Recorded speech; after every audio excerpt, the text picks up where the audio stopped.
Hey, it's the Empire. Don't forget to hit the like button, the subscribe button, and the bell icon for more videos. We taking over. Let's go, champ. Hit that like button, hit that subscribe button right now. Let's go. Hey, it's the Empire, Geoboxing Empire, back to boxing. Nah, man, you gotta see the video, man. Jarrett Hurd, man, he's gonna come back hard this year. He posted a new video, man, about him being in a ring, being the Juggernaut. It's pretty cool stuff, man. You guys see the video, and the 154 division, man. You know, I don't talk about it too much, man, but that division is the most hypest division in boxing right now. You know, when you have a fighter like Jamel Charlo lose his undefeated record and gets a fighter, you know, the fighter he just lost to, Tony Harrison. It's wild, man.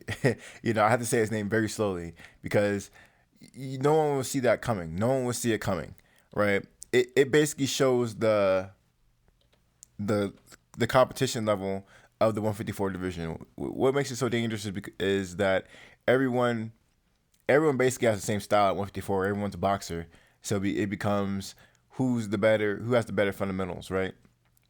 So it's really wild stuff, man.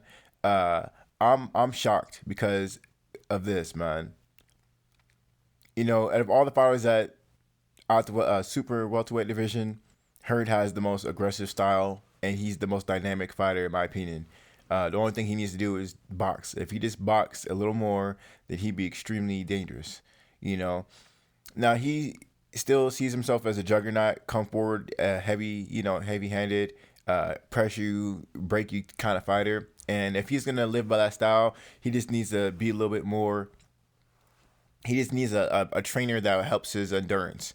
Now he dropped his trainer. I'm not sure who he has now, but he's definitely looking to make a comeback. And in the super welterweight division right now, listen, the throne is open right now. No one is really, dominant right now, especially because Tony Harrison, he looked really great against Jim Charlo second time around, and he got beat, but at the same time, a lot of people had him waiting on the scorecards.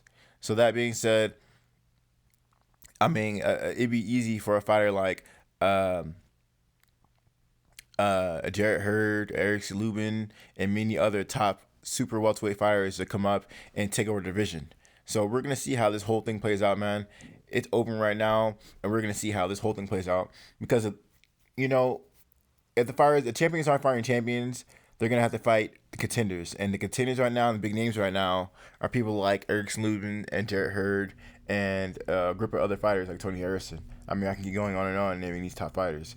So we're gonna see how the whole thing unfolds, man. But these fighters are really trying to fight the best. And there's even talks of Jamel Charlo unifying with Julian J. Rock Williams, which would be a crazy fight.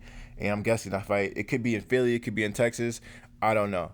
But all I know is that Jamel Charlo and Tony Harrison got one of the highest viewerships on Showtime when they fought each other for the second time around. So it's just a really big deal, man. I'm really excited that the 154 division is getting love that it deserves. You know, if you actually look at the fight with Julian J. Rock Williams and Hurd. That fight, you see the highlights in that fight, and it's in the millions right now. It's like 1 point something million views. You know, that fight was highly, it was a big deal. A lot of times I talk about the promotion and the demographic of these fighters and who they attract, right? Now, if you guys didn't know, right, I talk about all the time, but Julian J. Rock Williams, he worships Islam, and the whole Islamic audience is just not patronized enough. And him winning that fight was a really big deal. He's like thanking Allah. I guess that was in Ramadan or whatever, the whole month where you're basically fasting. So that being said, he won a fight in a holy month, which was a really big deal. And he's praising Allah, and that's why his viewership skyrocketed because he's basically pandering to an audience, right? I mean the potential of the 154 division is just vast, right? And you got the best fighting the best. That's what anyone who's at 154 right now, they're always fighting the best. They're just not being talked about right now because the division. I mean, let's be honest, boxing's a ethnic based sport.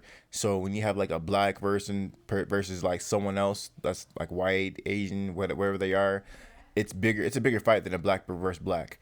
But nowadays, I mean, people are starting to really push them and really promote them. So now I mean, you got black versus black, and those are really big fights. Julian J. Rock Williams, like I said, versus Jarrett Hurd was a big fight, and Jamel Charlo versus Tony Harrison was a big fight.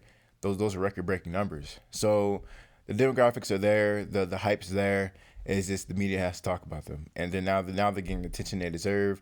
Now we know who these fighters are. You know, it's crazy. A lot of people don't think people are big names until their favorite fighter fights them, and then after that fight, if that no name performs like he's supposed to, then they'll become a big name as well. Tony Harrison definitely put himself on that level. Now he's a big name fighter. Julian Jack Williams is a big name fighter. Jarrett Hurd's a big name fighter. And Eric Slubin, well, I think he's still a big name fighter, you know. So we're going to see how this whole thing unfolds, man. This is a great year for boxing. 2020 is going to be wild. Let me know how you guys feel about it, though. Like, comment, subscribe. This is the Empire. Geo Boxing Empire. Peace. Geo